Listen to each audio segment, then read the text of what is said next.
అంటే యాక్చువల్గా ఏంటంటే ట్రాఫిక్ ఈవెన్ నేరో రోడ్స్లలో కూడా దే ఆర్ సిస్టమేటిక్, ఏదైతే సిగ్నలింగ్ కానీ వన్ వేస్ కానీ ఎవ్రీథింగ్ పర్ఫెక్ట్గా పెట్టడంతో ట్రాఫిక్ అయితే చాలా చాలా బాగుంది. ట్రాఫిక్ ఫ్లో ఇంత అంటే యాక్చువల్గా కంజెస్టెడ్ ఇవి ఉన్నాయి. అండ్ ఇంకొకటి ఏంటంటే ఇప్పుడు మరీ అంటే చాలా చాలా పెద్ద పెద్ద స్కై స్క్రాపర్స్ కూడా అంటే సెట్ బ్యాక్స్ అది కూడా అంటే లిమిటెడ్ సెట్ బ్యాక్స్ తోని ఎట్లయితే ఇస్తున్నారో that we have to know.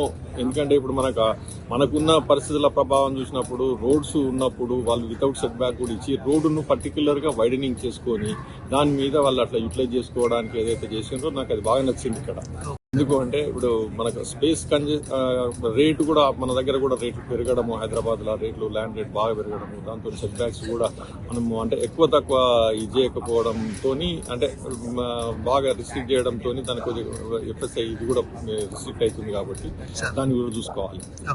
అది డెఫినెట్ గా బాగుంటది. కానీ ఏంటంటే ఎక్కువ మనకి ఏంటంటే బడ్జెట్ తోని కూడా ప్రాబ్లం ఉంటుంది. అంటే ఇక్కడ బడ్జెట్ సఫిషియెంట్ బడ్జెట్ ఉన్నది కాబట్టి అండ్ వీళ్ళు డెవలప్ చేయగలుగుతున్నారు. ఈవెన్ నేను మెట్రోలో కూడా వెళ్ళడం జరిగింది. అండ్ బిలో అంటే అంటే ట్రైన్ ట్రాక్ కింద మళ్ళా ఫర్దర్ అండర్ గ్రౌండ్ లో పోయి మెట్రోను డెవలప్ చేయడం జరిగింది.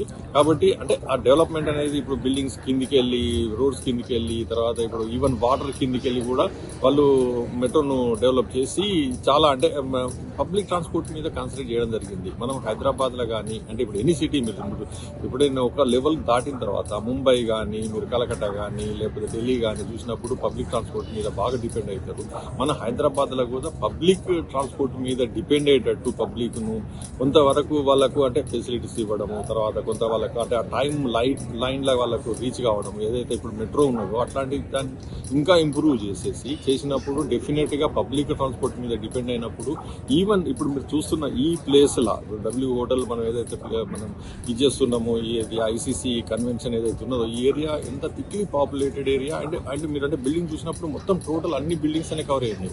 అయినా కానీ ట్రాఫిక్ ప్రాబ్లం లేదు. ఎందుకు అంటే పబ్లిక్ ట్రాన్స్పోర్ట్ మీద డిపెండ్ అయ్యి ఇప్పుడు మా ఫ్రెండ్ 35 కిలోమీటర్స్ డిస్టెన్స్ ఉంటాడు, నిన్న వెళ్ళి రావడం జరిగింది. ఆయన కూడా ఏంటంటే ఎప్పుడు కానీ పబ్లిక్ ట్రాన్స్పోర్ట్ మీదనే డిపెండ్ అవుతారు కాబట్టి ఇక్కడ వెహికల్స్ రావు కాబట్టి ఈ ప్రాబ్లం అంటే మనకు ఆ ట్రాఫిక్ ప్రాబ్లం అనేది లేకుండా జరుగుతుంది. అది కూడా హైదరాబాద్ లో డెవలప్ చేయాలని, ఎందుకంటే కొంతవరకు పోయిన గవర్నమెంట్ కూడా డెవలప్ అంటే పబ్లిక్ ట్రాన్స్పోర్ట్ కోసం మెట్రో కానీ లేకపోతే ఇప్పుడు ఓఆర్ఆర్ కానీ ఇట్లాంటి డెవలప్ చేయడం జరిగింది. కాబట్టి అదే పంతాలో ఇప్పుడు మనకి వచ్చిన గవర్నమెంట్ కూడా కంటిన్యూ చేసి మెట్రో మీద especially metro and bus services మీద ఎక్కువ ఏదో డిపెండ్ అంటే మనము దాన్ని డెవలప్ చేస్తే ఫ్యూచర్ లో ప్రాబ్లం ఉండదు. ఎందుకంటే టనల్ సిస్టమ్ ఏదైతే బోర్ సిస్టమ్ వేస్తున్నారో అది 100% ఇక్కడ కూడా వాళ్ళదే సిస్టమ్ ఫాలో అయ్యారట. అండ్ మన దగ్గర ఎక్కడ కానీ ఇప్పుడు ఈవెన్ మన కెనాల్స్ ఏదైతే అవుతున్నాయో కెనాల్స్ కూడా సేమ్ సిస్టమ్ ఫాలో అవుతున్నారు.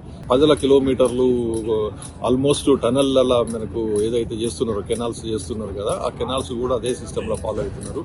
అది 100% పాసిబుల్. ఎందుకంటే ఎక్కడైతే రోడ్స్ ఉన్నాయో రోడ్స్ కింద అండ్ మేజర్ పెద్ద పెద్ద బిల్డింగ్స్ లేని జాగా చూసుకొని వాళ్ళను అలైన్మెంట్ చేసేసుకొని చేయడంతో 100% సక్సెస్ అవుతుంది.